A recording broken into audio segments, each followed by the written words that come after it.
ballots were counted for Democrats that were meant for Republicans, causing a 6,000 vote swing against our candidates.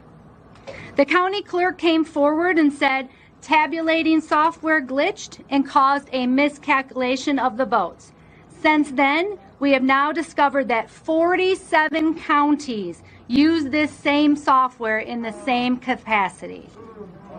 Antrim County had to hand count all of the ballots, and these counties that use this software need to closely examine their results for similar discrepancies.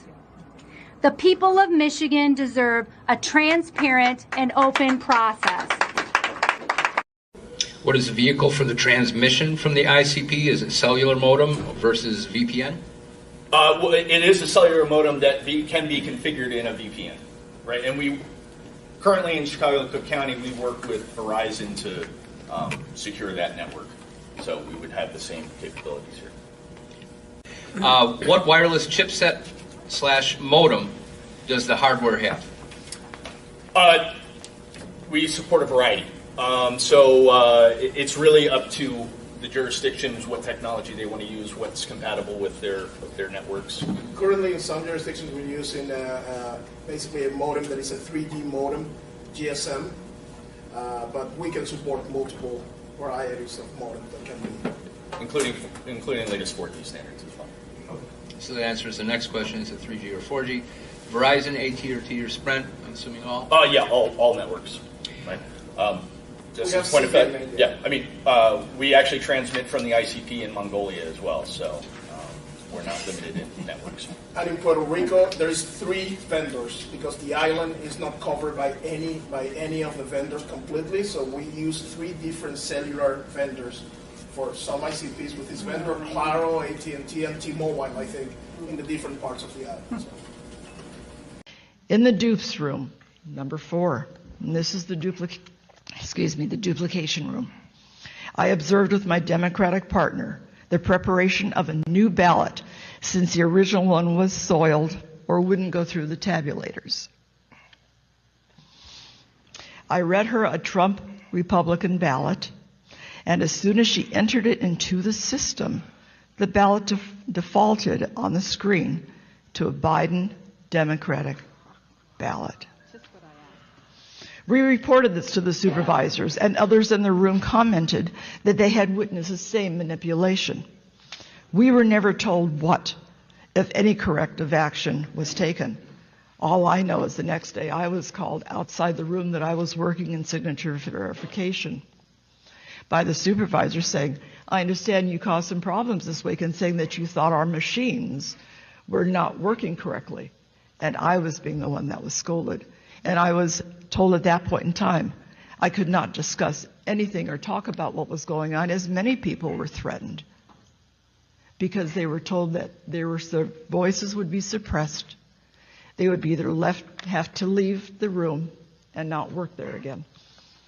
I'm here because I think this is our duty to speak the truth. Following are only a few of the most egregious items witnessed.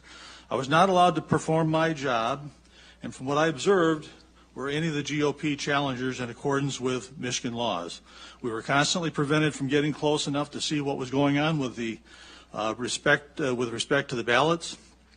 Procedures were not being properly followed. When we brought these to the attention of the supervisors, our concerns were dismissed and ignored.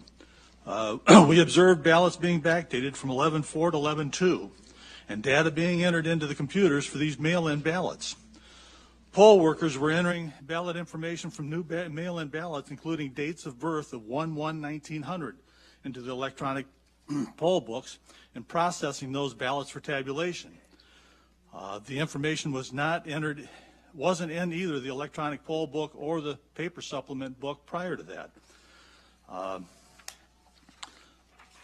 There's been lots and lots of reports after the election counting process. First of all, I did email a copy of what I'm reading from to each of the Republican senators and the House of Representative members, so I'd be happy to provide this to you.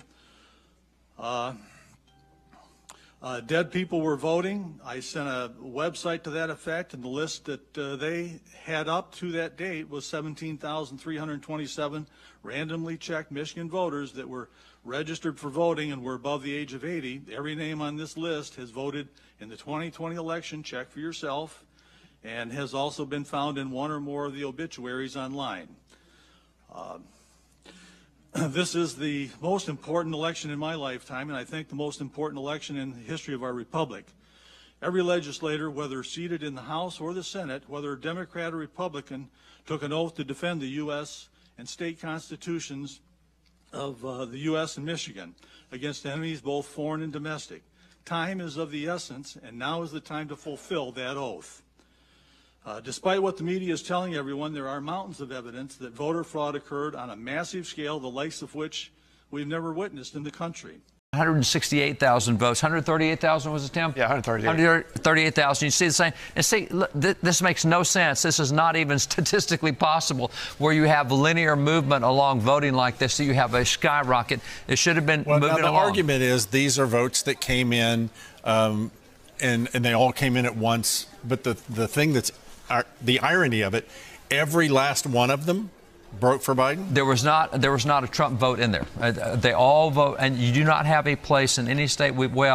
Maybe Dixville's Notch, where there were 5 voters at the first thing, and they all 5 voted for Biden. Maybe there, but not when you have something of 138,000. You don't all break that way, and it still shouldn't be linear because you have so many counters that are counting across the way that they're all tallying and reporting, and you don't bunch them in and report one thing. So that doesn't look right for the process. It certainly does not look right for the fact that there is no place of 138,000 where you don't have both candidates represented. I mean, even the bluest city, you're still going to have somebody voting for the other party. And so these two things, it would not be a tight race right now had this not occurred. And this looks like it occurred maybe 4:30 in the morning. This is about 6:30 in the morning. 6:23 a.m. There you go. Here. Well, 6:23 here. There. Yeah, it looks like about 4:30 maybe that it shot up here. So those are the two charts. And now you hear that Nevada has shut down. They're suddenly not counting anymore. So there's some crazy stuff going.